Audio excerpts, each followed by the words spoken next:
ADC নির্বাচনকে সামনে রেখে রাজনৈতিক তরজা আরও তীব্র হচ্ছে। বিভিন্ন কেন্দ্রে রোড শো করে বিরোধীদের তীব্র আক্রমণ করলেন মুখ্যমন্ত্রী।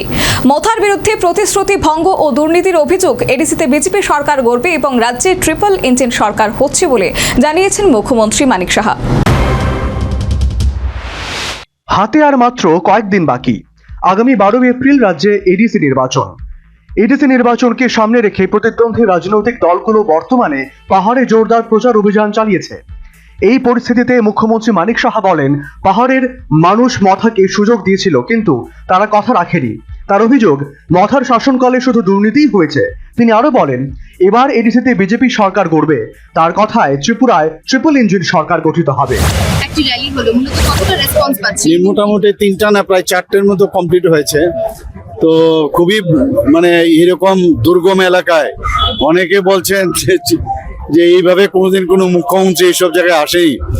তো আমাদের এবার যেহেতু এডিসি ইলেকশনে আমরা পুরো 28টার মধ্যে আমরা প্রতিদ্বন্দ্বিতা করছি, মানুষের বিরাট একটা সাড়া আমি দেখছি। তো আমরা আশা করছি যে এবার, যেটা আমি আগেও বলেছি, এবার ভারতীয় জনতা পার্টির যে সরকার এবার এডিসিতে হবে এবং ট্রিপল ইঞ্জিনের সরকার হতে যাচ্ছে।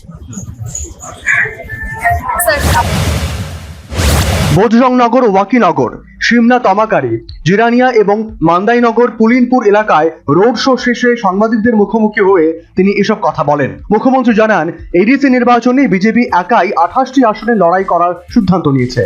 তিনি বলেন, প্রায় 3 মাস আগে থেকেই আমরা জনজাতি এলাকায় কাজ শুরু করেছি।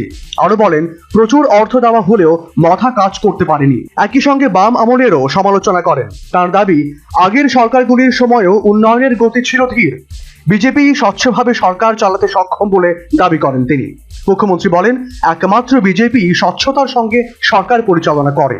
তিনি যোগ করেন, জনগণ এখন তা বুঝতে পেরেছে।